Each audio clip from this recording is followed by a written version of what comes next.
ಕಡೆಗೂ ಜೀವ ಬಂದಿದೆ. ವಿರೋಧ ಪಕ್ಷ ಅಂತ ಒಂದು ಇದೆ ಅಂತ ಕರ್ನಾಟಕದಲ್ಲಿ ಡಿ ಕೆ ಶಿವಕುಮಾರ್ ಅವರು ಮುಖ್ಯಮಂತ್ರಿ ಆಗಬೇಕು ಅಂತ ಅನಿಸ್ತಾ ಇತ್ತು ನನಗೆ. ಇಲ್ಲಿವರೆಗೆ ಎಲ್ಲ ಏನು ಹೇಳ್ತಾರಲ್ಲ ಬೆಂಗಳೂರಲ್ಲಿ ಏನು ಸತ್ತ ಜನಗಳು ಹಂಗಿತ್ತು ನಮ್ಮದು ವಿರೋಧ ಪಕ್ಷ.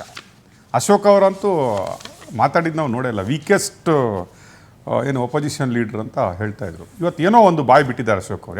ಯಾಕೆ ಹೇಳ್ತೀನಿ ಕೇಳಿ, ಇದೇ ರೀತಿಯ ಒಂದು ಹಗರಣವನ್ನು ಪವರ್ ಟಿ ವಿ ಬಯಲಿಗೆಳ್ತಿತ್ತು. ದ್ಯಾಟ್ ಈಸ್ ಲೈಕ್ ಟಿವಿಗಳಿದೆ ಸ್ಮಾರ್ಟ್ ಮೀಟರ್ದು 15,000 ಕೋಟಿ ಹಗರಣ ಅಂತ ನಾವು ಹೇಳಿದ್ವಿ.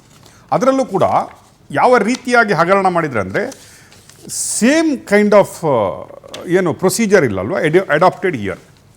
ನೀವು ಏನು ಅಲ್ಲಿ ಅಡಾಪ್ಟ್ ಮಾಡಿದ್ದಾರೆ, ಈ ಹಗರಣ ಮಾಡಲಿಕ್ಕೂ ಒಂದು ರೀತಿಯ ಬ್ಲೂ ಪ್ರಿಂಟ್ ಮಾಡ್ಕೊಂಡಂಗಿದೆ. ಅದೇ ಬ್ಲೂ ಪ್ರಿಂಟನ್ನು ಇಲ್ಲಿ ಯಥಾವತ್ತಾಗಿ ಕಾಪಿ ಮಾಡಿದಂಗಿದೆ.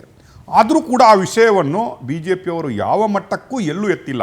ಯಾಕಂದರೆ ಬೆಂಗಳೂರು ಅಂತ ಹೇಳಿದಾಗ ಇಲ್ಲಿ ಕಸದಿಂದ ರಸ ತೆಗೆಯುವುದಲ್ಲ, ಕಸದಿಂದ ದುಡ್ಡು ಮಾಡುವಂತಹ ಸಿಟಿ ಬೆಂಗಳೂರು.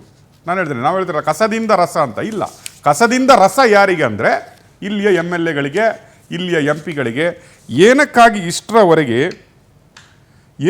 ಇಷ್ಟರವರೆಗೆ ಇಲ್ಲಿ ಈ ವಿಷಯಗಳು ಹೊರಗಡೆ ಬರಲ್ಲ ಅಂದರೆ ಒಂದು ರೀತಿಯ ಬೆಂಗಳೂರಲ್ಲಿ ಕಾಂಪ್ರಮೈಸ್ ಪಾಲಿಟಿಕ್ಸ್ ಅಂತ ಹೇಳ್ತೀವಿ. ಅದಕ್ಕೆ ಪಾರ್ಟಿ ಜಾತಿ ಯಾವುದೂ ಇಲ್ಲ. ಇಲ್ಲಿಯ ಎಮ್ ಎಲ್ ಎಗಳಿಗೆ ಆಲ್ ಪಾರ್ಟಿ ಸ್ಕ್ಯಾಮ್, ಎಲ್ಲದೂ ಇಲ್ಲಿ ಸೇರಿಬಿಟ್ಟು. ಅದಕ್ಕಾಗಿ ನೋಡಿ 10 ವರ್ಷ ಇವ್ರು ಹೆಂಗಾದರೂ ಮಾಡಿ ಕಾರ್ಪೊರೇಟರ್ ಇಲ್ಲದಂಗೆ ನೋಡ್ಕೊಂಡ್ಬಿಟ್ರು. ಚುನಾವಣೆಯನ್ನು ಎಲ್ಲ ಪಕ್ಷಗಳು ಸೇರಿಬಿಟ್ಟು, ಯಾಕಂದರೆ ಮುಂಚೆ ಶೇರ್ ಆಗ್ತಾ ಇತ್ತು, ಕಾರ್ಪೊರೇಟರಿಂದ ಕಲೆಕ್ಷನ್ ಆಗಿಬಿಟ್ಟು ಆ ವಾರ್ಡಿಂದ ಎಮ್ ಎಲ್ ಎಗಳಿಗೆ ಬರ್ತಾಯಿತ್ತು.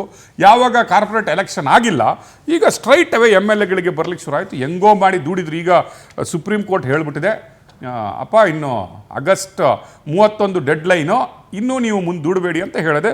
We are expecting that election.